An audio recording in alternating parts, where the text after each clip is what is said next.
So your Facebook and Instagram ad lead cost might be increasing, either spiking or gradually increasing over, the past month or two. And no matter what you do, you cannot lower it. So in this episode, you're going to learn from me kind of telling you what happened, at least yesterday at the time of me recording this video, with my wife. She does manage some Facebook and Instagram ads for clients inside of the business. And she came to me with her laptop with this issue. She had exhausted her ad management strategies. She had tried a number of videos. I'll get into it in a moment, but basically I helped her do and look at and troubleshoot things in a different way to come up with a new strategy. And you'll learn, I promise, just from listening to what I walked through with her. And by the way, what we discovered had nothing to do with changing ad targeting. In fact, many online course creators running their own ads try random changes instead of diagnosing what could be wrong. Like trying new audiences,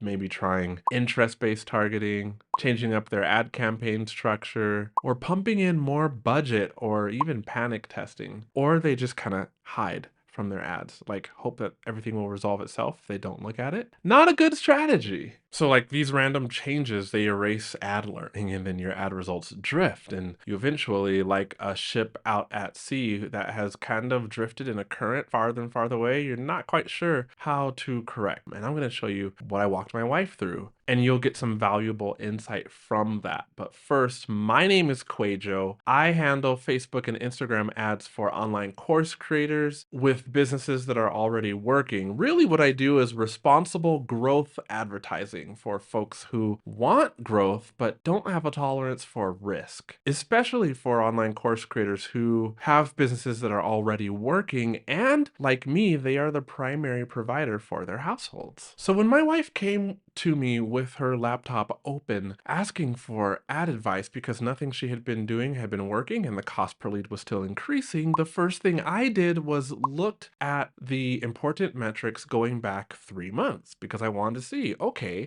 you've ran all these different graphics. Let's sort them by cost per lead, since this was for a lead campaign.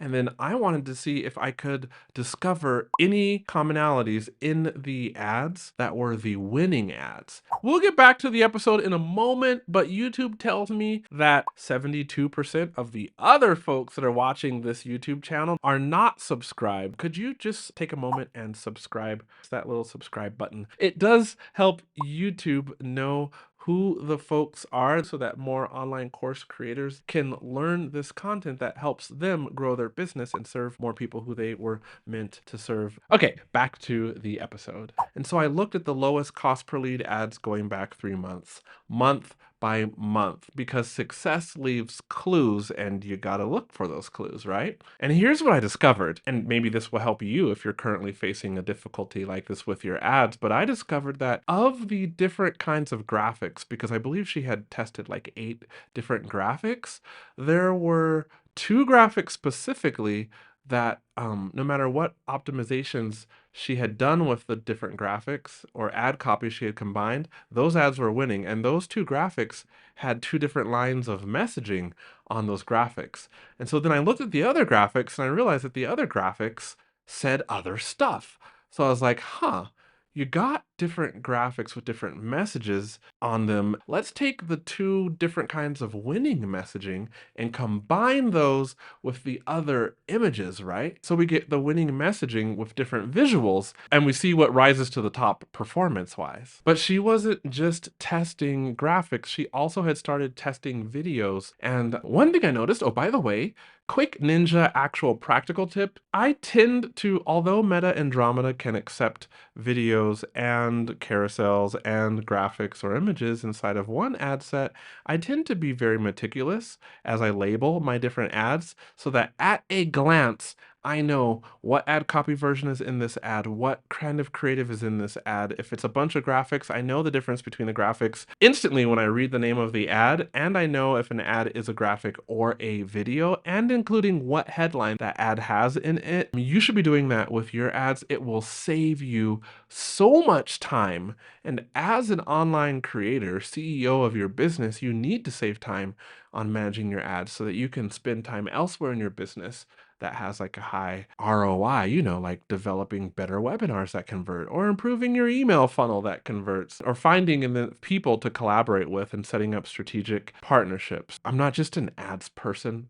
If you don't know me, I do also do business strategy. In fact, before I really managed ads as a business, I was coaching in a high level mastermind for online course creators, troubleshooting, delivering consulting, really, not coaching. Coaching can be so vague, right? Helping them figure out what is the best decision to make versus consulting, just showing them better decisions based on experience. That's what I did. And so for funnels and ads and this sort of thing.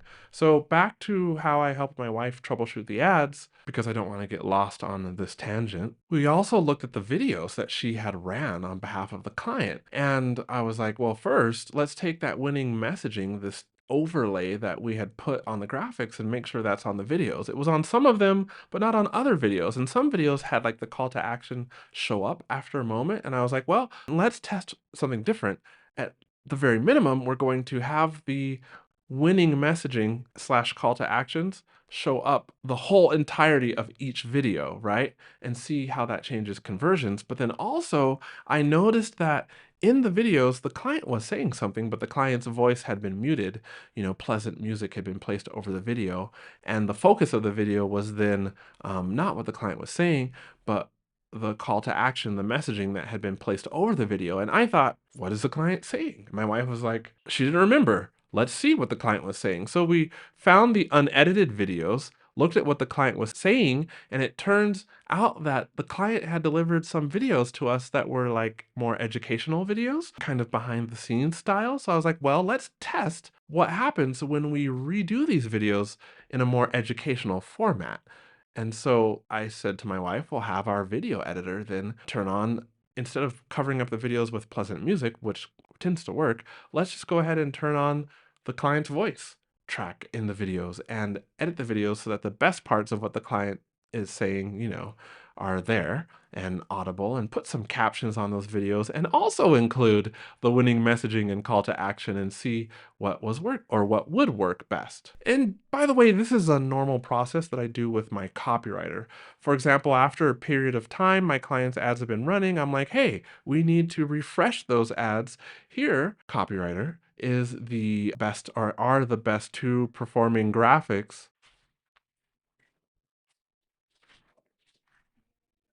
Hey, sorry. So I do have 2 kids, and they just got home from school, and they were talking, and we're doing this thing right now where we're trying to only speak in Spanish. And so, like, one of my loves is speaking foreign languages. And so back to your ads. Once my copywriter knows what the best performing graphics were and the best performing ad copies are, then she can iterate on those. And then we usually get ads that work even better than before. You can do the same process in your business. And that's how a professional ad manager goes about improving ads. It's not the way that works all the time.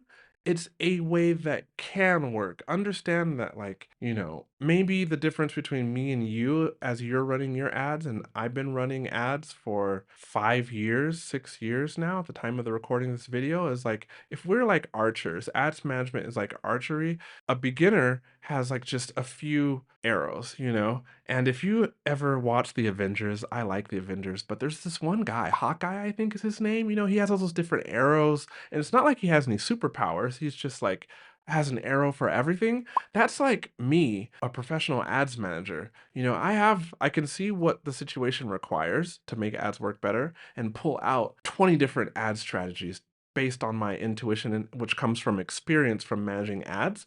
And like, you might only have yourself, like, which is normal starting out. I had the same thing, like maybe one or two reliable ad strategies. And even like my wife here, she might have 10 ad strategies and she exhausted them all. And I still had like 20, you know? So that's just ads management for you. You have to use your intuition, which is developed from learning how to manage ads in different situations to still get the results you want, like learning how to read, for example, what are the most important ad metrics, and then how do you know which combinations of certain ad metrics, what you need to do, like what the metrics are basically, what the data is basically telling you to do to change to get better results from your ad? Is it the targeting that needs to change? Is it the messaging? Messaging? Is it the graphics that need to change? Should I try video? Should I change up the hooks in my ad copies? And on and on and on. If you are already running Facebook and Instagram ads in your business as an online course creator and you want to get your ads working better and have me look at them and give you an audit so that you have a clear plan, like one, two, three things that you should change up that I would change up on your behalf if I was your ads manager, but I'm not. And so that you'll change up to get better results from your ads, then that link is right below this YouTube video in a pinned comment or in the YouTube video description. YouTube thinks you should tap or click on that video right there to get better performance for your online course business from your Facebook and Instagram ads. And I do too.